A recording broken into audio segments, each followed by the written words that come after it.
नमस्कार and welcome you all to study I Q. मैं हूं प्रशांत धवन। नाउ संविधान हत्या दिवस, ये टॉपिक आज के समय बहुत ज़्यादा न्यूज़ में है। इस पर बहुत सारे आर्टिकल्स पब्लिश हो रहे हैं क्योंकि खुद देश के गृह मंत्री अमित शाह, देश के प्रधानमंत्री दोनों ने इस पर ट्वीट करी है। और यहाँ पे आप देख पाओगे दोनों ने कहा है कि देश को पता होना चाहिए कि 1975 को क्या हुआ था। 25 जून 1975 को किस तरीके से संविधान की हत्या कर दी गई थी भारत में। तो इसलिए अब संविधान हत्या दिवस हम ऑब्जर्व करेंगे, सेलिब्रेट नहीं, क्योंकि ऑब्वियसली ये सैड मोमेंट है। हम इसको ऑब्जर्व करेंगे हर साल। अब इंडिया देखो दुनिया में अकेला मेजर देश बन चुका है जिसके पास एक कॉन्स्टिट्यूशन डे भी है। आपको पता होगा 26 नवंबर को हर साल हम लोग सेलिब्रेट करते हैं कॉन्स्टिट्यूशन डे भारत में। और अब भारत में संविधान हत्या दिवस मतलब के कॉन्स्टिट्यूशन मर्डर डे भी आ चुका है। और अगर आप सोच रहे हैं जून महीना तो निकल चुका है, तो कॉन्स्टिट्यूशन मर्डर डे पहली बार हम ऑब्जर्व करेंगे ऑफिशियली 2025 में। हाँ जी, 2025 में पहली बार इसको ऑब्जर्व किया जाएगा। हालांकि मैं ये बता दूं कि इसी साल सितंबर महीने में इमरजेंसी एक मूवी आने वाली है। कंगना रनौत जो बीजेपी की तरफ से ही आज के समय एक मेंबर ऑफ पार्लियामेंट है, इन्होंने मूवी बनाई है। तो एक कोइंसिडेंस आप कह लीजिए कि बहुत ही जल्द इमरजेंसी पे मूवी आएगी जिसमें काफी हद तक यही टॉपिक कवर किया जाएगा ना। कुछ मिनट्स के लिए बात कर लेते हैं कि 1975 में हुआ क्या था।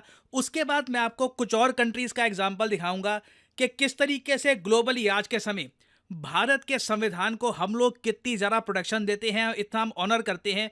जबकि इंटरनेशनली आप देख लीजिए कई कंट्रीज हैं, उनके फेल होने का कारण यही है कि वो अपने संविधान को प्रॉपरली फॉलो नहीं कर रहे। और काफ़ी जगह तो अगर प्रेसिडेंट का मन करता है तो पूरा संविधान ही बदल दिया जाता है। और अगर हम 25 जून 1975 को देखें तो जो उस टाइम हुआ था ना, आज के समय उसको इमेजिन कर पाना भी काफ़ी मुश्किल है।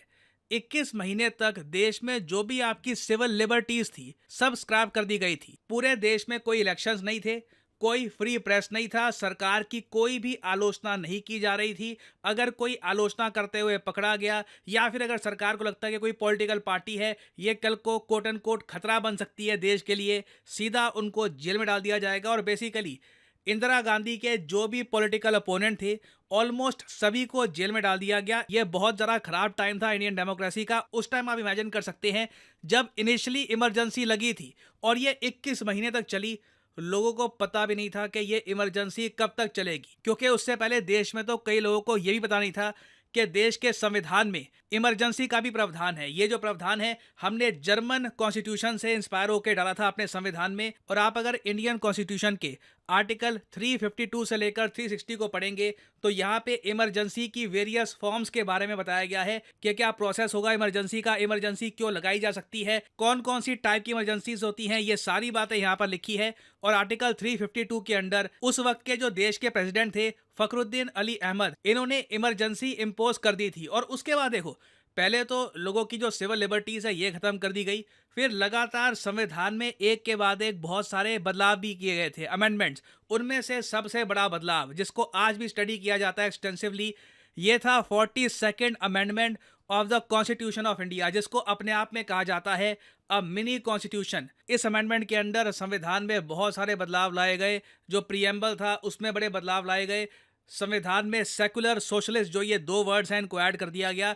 तो मेजर चेंजेस हुए थे एक ऐसे टाइम में जब लोगों के पास ये भी ऑप्शन नहीं थी कि इन चेंजेस को लेकर वो क्या फील करते हैं, लोग क्या इनको क्रिटिसाइज करते हैं, लोग सरकार के साथ है अगेंस्ट है। तो एक बहुत ज़्यादा खराब टाइम था ये इंडियन डेमोक्रेसी का। इंटरेस्टिंगली आपको एक बात बताता हूँ, 1975 ये वो साल था जब चाइना ने अपना तीसरा संविधान खत्म कर दिया था। जी हाँ, मैं कहूँगा चाइना दुनिया में अकेला एग्जाम्पल है जहाँ पर एक देश ने लगातार अपना संविधान बनाया, उसको ख़त्म कर दिया, फिर नया संविधान बनाया। और जो भी पावर में आया, जो भी बड़ा लीडर पावर में आया, उसने अपनी पावर जमाने के लिए संविधान में बड़े बदलाव कर दिए। शी जिनपिंग भी वही कर रहे हैं। और 1975 में तीसरी बार चाइना ने अपने संविधान को स्क्रैप कर दिया था और ऑल टुगेदर एक नया संविधान बन के सामने आया। नाउ चाइना के एग्जाम्पल को अगर हम काउंट ना करें, क्योंकि चाइना ट्रूली एक बहुत ही यूनिक केस है। आज के समय अगर हम देखें जिस कंट्री ने भी मॉडर्न टाइम्स अपने संविधान के साथ ज़्यादा खिलवाड़ किया है, अल्टीमेटली उस कंट्री को बहुत ज़्यादा लॉस हुआ है। इसका क्लासिक एग्जांपल है टर्की। 2016 में इन्होंने एक नया संविधान लागू कर दिया देश में, अपने प्रेसिडेंट को ज़्यादा पावर्स दे दी। इससे एर्दोआन बहुत ज़्यादा पावरफुल हो गए थे और अल्टीमेटली हुआ क्या, जैसे आप जानते हैं टर्की इकोनॉमिकली बहुत ज़्यादा सफ़र कर रहा है, इन्फ्लेशन रिकॉर्ड हाई पे है। जो एक उम्मीद थी टर्की को कि ये लोग एक बहुत बड़ी पावर बन के उभरेंगे, सब उम्मीदें हट चुकी हैं। टर्की अब आप कह सकते हैं लंबे समय तक एक इकोनॉमिक क्राइसिस में फंसा रहेगा। और टर्की के अलावा भी आप देख लीजिए, जिस कंट्री ने भी अपना संविधान सस्पेंड किया है वहां पे इकोनॉमिक प्रॉब्लम्स आई हैं, जैसे कि कॉन्गो, पाकिस्तान। जी हाँ, पाकिस्तान ने भी अपना जो संविधान है ये स्क्रैप कर दिया था 1999 में। और फिर उसके अलावा वेनेजुएला, नेपाल में रिसेंटली हमने देखा संविधान सस्पेंड हो गया था 2005 में। फिर उसके अलावा इजिप्ट यहाँ पे आपको दिख जाएगा। थाईलैंड में भी प्रॉब्लम्स आई थी। सुदान, म्यांमार में जैसे आप जानते हैं कू हो रखा है। तो ये काफी इंपॉर्टेंट है ये जानना कि संविधान का मर्डर कैसे हुआ था 1975 में। उन गलतियों से हम सीखें, अपने आसपास जो देश है उनसे हम सीखें और हमेशा अपने संविधान की, अपनी सिविल लिबर्टीज की रिस्पेक्ट करें, क्योंकि इसी संविधान के अंडर ही हम इकोनॉमिकली इतने ग्रो किए हैं और फ्यूचर में भी और ग्रो करेंगे। और फाइनली यहाँ पे आप लोगों से मैं एक क्वेश्चन पूछूंगा जिसका आंसर आप सब लोग करोगे कमेंट सेक्शन में। हाल ही में इंडिया और रशिया ने आपस में एक पैक्ट साइन किया है जिसके अंडर दोनों कंट्रीज चाहती हैं कि आपस का जो ट्रेड है ये $100 बिलियन तक पहुंच जाए। किस साल तक? ये हैं यहाँ पे आपकी ऑप्शंस, 2025, 2027, 2035 या फिर 2030। किस साल का टारगेट है to reach $100 billion trade between India and Russia? Comment section में करिए आंसर। जो लोग सही आंसर देंगे उनकी कमेंट को मैं हार्ट दे दूंगा ताकि बाकी लोग समझ पाएं कि सही आंसर क्या है। और फाइनली यहाँ पर मैं ये भी ऐड कर दूं कि स्टडी IQ का जो लॉन्ग टर्म यूपीएससी बैच है 13 तारीख को इसकी एनरोलमेंट समाप्त हो जाएगी। आपके पास 13 तारीख तक का टाइम है इस लॉन्ग टर्म बैच में एनरोल करने का।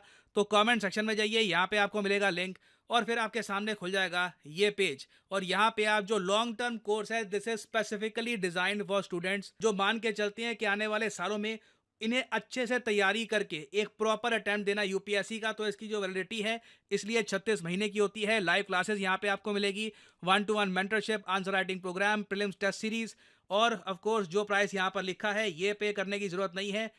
Simply use the code PD10 और प्राइसेस अपने आप गिरना स्टार्ट हो जाएंगे। You will be able to save a lot of money. याद रखिएगा जो ये लॉन्ग टर्म कोर्स है ये एक्स्ट्रा वैलिडिटी के साथ आता है ताकि आपके पास टाइम का हमेशा कंफर्ट हो। So use the code PD10 and save money. इसी नोट के साथ ये है वीडियो का। Thank you for listening and as I always say, may the gods watch over you.